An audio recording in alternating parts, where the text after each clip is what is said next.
Welcome to Diwakar physics. चलिए आज class 8 का सीबीएसई फिजिक्स फ्रिक्शन चैप्टर से हम क्वेश्चन करेंगे। तो इसमें पहला question fill in the blanks के फॉर्म में है, तो आप देख सकते हैं यहाँ पर मैंने लिखे रखा है। तो friction opposes the dash between the surfaces in contact with each other. तो फ्रिक्शन क्या करता है? It opposes the relative motion, या आप सिर्फ मोशन भी लिख सकते हैं।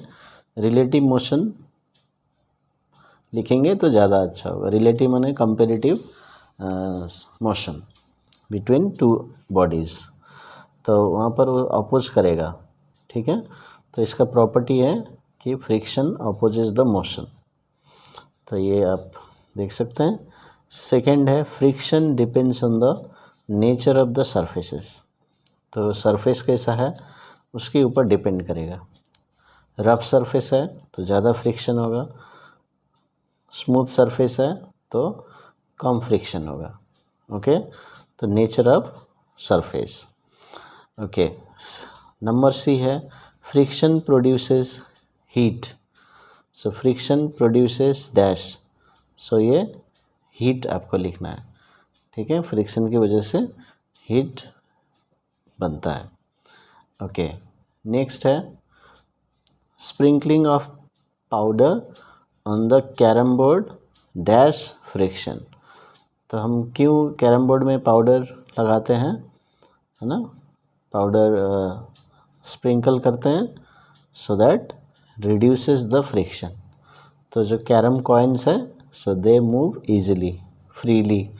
Okay, so we want to reduce the friction by sprinkling powder. अभी आपको ये क्वेश्चन में भी काम आएगा। Given example where friction is reduced, required to be reduced.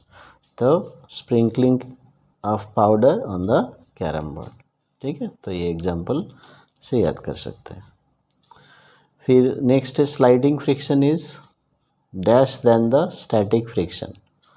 जब बॉडी मूव करता है, स्लाइड करता है, तो वो फ्रिक्शन उसमें कम हो जाता है, जबकि वो it was about to move. ठीक है, तो ये sliding friction is less than static friction. तो ये समझ में आ गया। अभी फिल इन द ब्लैंक्स हो गया। अभी नेक्स्ट क्वेश्चन में हम जाते हैं।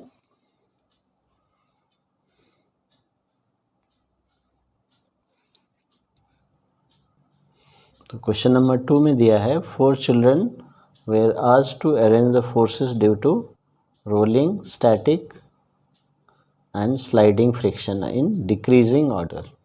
ठीक है, तो यानी कि बड़े से छोटा जो सबसे ज़्यादा फ्रिक्शन कौन सा होता है वो पहले लिखना है, फिर उसके बाद सबसे कम जो होता है वो लास्ट में लिखना है। सो डिक्रीजिंग ऑर्डर। ठीक है, तो यहाँ पर जो सी ऑप्शन है वो करेक्ट होगा। तो इसमें बहुत सारे 4 ऑप्शन दिए हैं, तो उसमें सी ऑप्शन करेक्ट होगा। ओके, क्या है? Static, sliding, rolling, decreasing order, कम हो रहा है। तो स्टैटिक सबसे ज़्यादा होता है, फिर स्लाइडिंग है ना, जैसे हमने ऊपर में भी पढ़ा है, और रोलिंग सबसे कम होता है। ओके, तो number 3 question, Alida runs a toy car on different surfaces. The force of friction acting on the car on different surfaces in increasing order will be। अब इसमें different surfaces क्या क्या दिया है? wet marble floor, dry marble floor, newspaper and towel। तो ये सब उसमें अलीदा रन्स हर टॉय कार। तो किस में सबसे ज़्यादा फ्रिक्शन होगा, या इंक्रीजिंग ऑर्डर में आपको लिखना है। तो इंक्रीजिंग ऑर्डर माने छोटे से बड़ा। सबसे कम किस में होगा? वेट मार्बल फ्लोर, फिर उसके बाद ड्राई मार्बल फ्लोर, उसके बाद फिर न्यूज़पेपर में, उसके बाद टावल में रफ सरफेस होता है ना, तो वो सबसे ज़्यादा फ्रिक्शन होगा। तो ये ऑप्शन ए आपका राइट होगा। ओके, क्वेश्चन 4 देखिए। क्वेश्चन 4 में suppose your writing desk is tilted a little. A book kept on it starts sliding down so that the direction of frictional force acting on it. तो अब जैसे ये table मैंने थोड़ा tilted कर दिया, अभी यहाँ बुक है, ठीक है, तो ये बुक ये इधर इधर की तरफ स्लाइड करेगा, तो ये अप्लाइड फोर्स हो गया. As it moves downwards this way along the slope or along the surface of the table, so ये फ्रिक्शन विल बी अपोजिट. तो जो मोशन होता है उसके अपोजिट में आपको फ्रिक्शनल फोर्स लगाना है. ओके, मोशन के अपोजिट में. ओके, तो ये बॉडी फॉल करेगा इधर, तो फ्रिक्शनल फोर्स यहाँ पर लगेगा, तो डायरेक्शन दिखाना है. तो ये फ्रिक्शनल फोर्स का डायरेक्शन है. तो बस इतना ही आपको डायग्राम बनाना है.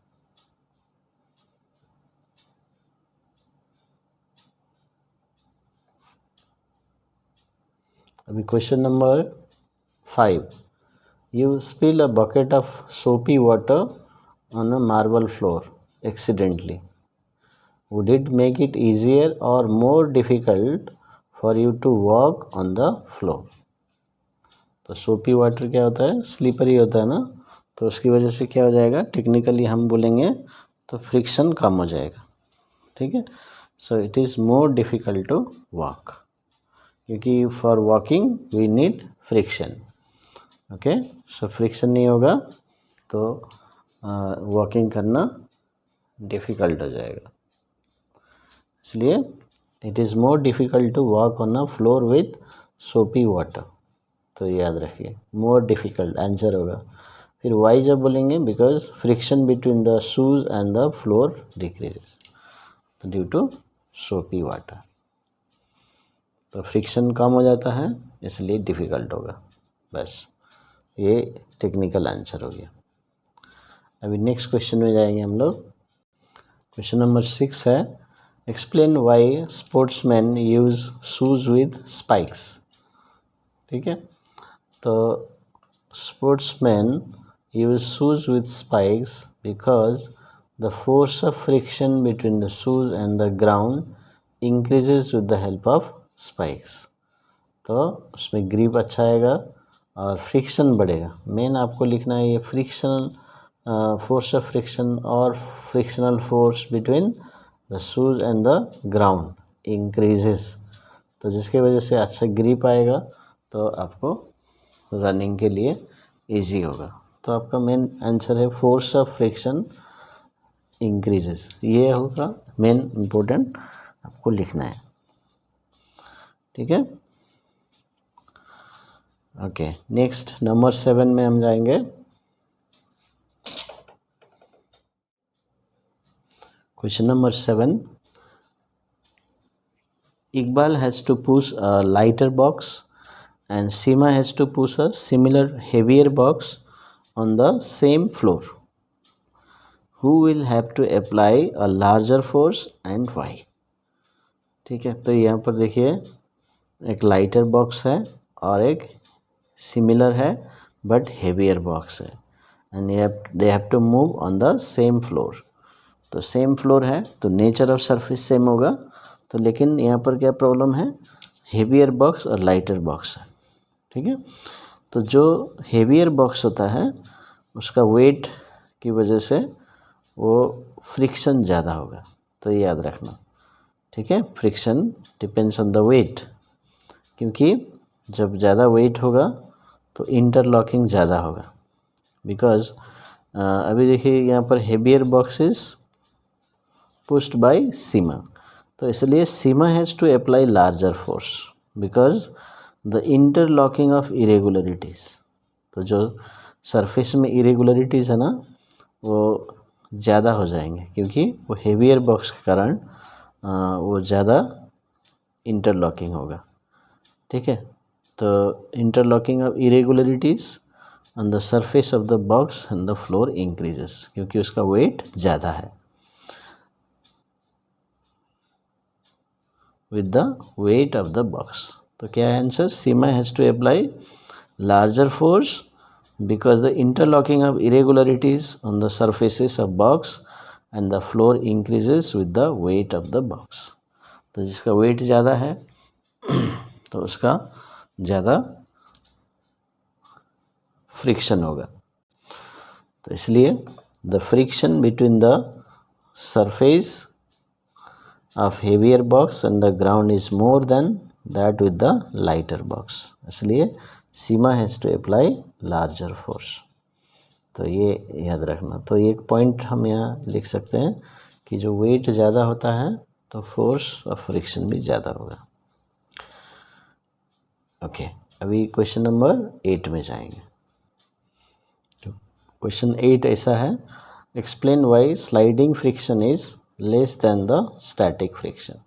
तो स्लाइडिंग फ्रिक्शन कब होता है? When a body slides over another body, slides यानी मूव कर रहा है। लेकिन स्टैटिक फ्रिक्शन कहते हैं it is about to move, ठीक है। तो उस समय ज़्यादा फ्रिक्शन होता है, स्लाइडिंग के टाइम में कम होता है। तो आंसर क्या है? When an object slides over another surface the contact points on it surface do not get enough time to lock into the contact points, so sliding friction is smaller than the static friction। ये आपको लिखना है इतना, ठीक है। तो अभी क्या हमने पढ़ा, जो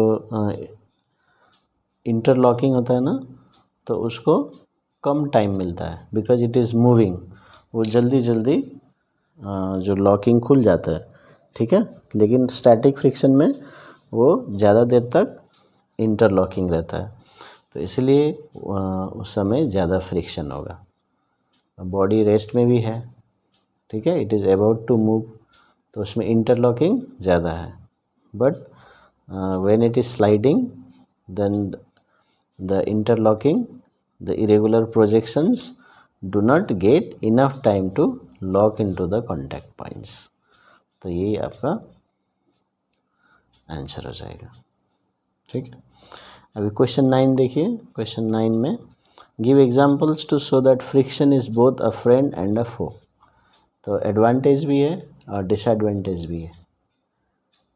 तो एडवांटेज ऑफ फ्रिक्शन क्या होगा? तो क्या क्या एडवांटेज है, जैसे हमने ऊपर में भी पढ़ा है ना, we are able to walk on the floor due to the friction. देखिए, फ्रिक्शन की वजह से ही हम वॉक कर सकते हैं, फ्रिक्शन नहीं होगा तो हम वॉक नहीं कर पाएंगे। तो कितना यूज़फुल है ना। So it is a friend in this case, advantage. Second है, we are able to write on a paper due to the friction between the tip of the nib and the paper. तो जब हम लिखते हैं तो friction की वजह से लिख पाता है। यदि फ्रिक्शन नहीं होता तो पेन ऐसे स्लिप हो जाएगा, ठीक है, हम फिर प्रॉपर वर्ड्स लेटर्स नहीं बना पाएंगे। तो इसलिए फ्रिक्शन की ज़रूरत है। तो कितना इम्पोर्टेंट है। ओके, सो अभी डिसएडवांटेज में जाते हैं। तो डिसएडवांटेज में क्या है? Soles of shoes wear out due to friction. तो आपने देखा होगा आपके जूते जो मूवेबल पार्ट्स होते हैं ना, तो उसके बीच में फ्रिक्शन आ जाता है तो उसमें हीट प्रोड्यूस होता है, साउंड होता है, अननेसेसरी साउंड। तो हीट प्रोड्यूस होने के कारण मशीन ख़राब हो जाता है। तो ये डिसएडवांटेज है, ठीक है। तो ये दो डिसएडवांटेजेस, ये दो एडवांटेजेस। आप चाहे तो और भी बहुत सारे हैं, लिख सकते हैं, जो आपको इजी लगता है वो टेक्स्ट बुक से लिख सकते हैं, लेकिन ये बहुत ही इजी पॉइंट्स है, ये भी आप फॉलो कर सकते हैं। अभी last question, question number 10, explain why objects moving in fluids must have special shapes. जैसे सबमरीन का है ना, तो इनका सब स्पेशल शेप रहता है। बोट्स का आप देखेंगे, ठीक है। तो अभी क्या टेक्निकल पॉइंट है यहाँ पर कि fluids exert frictional force on the objects moving through them. तो जब कोई बॉडी फ्लूइड्स में चलता है तो वो फ्लूइड फ्रिक्शनल फोर्स लगाता है, ठीक है, उसको बोलते हैं ड्रैग। तो यानी फ्रिक्शन फिर वही अपोजिट डायरेक्शन में। तो ये जो बॉडीज़ हैं जो मूव कर रहे हैं वो ठीक से मूव नहीं कर पाएंगे, एक अपोजिंग फोर्स उसमें डेवलप हो जाएगा। So when objects move through fluids they have to overcome friction acting on them, है ना. So they have to overcome friction acting on them. So in this process they lose energy. So they have to apply more energy. So these objects are given special shapes and designs to minimize the force of friction. तो frictional force कम हो तो उसको specially design करता है, ठीक है. So that they get least drag and least frictional force, so least loss of energy, so that they can move forward easily. तो इसलिए इसे ये स्पेशल शेप्स देते हैं, ठीक है. Okay, thank you for watching my video.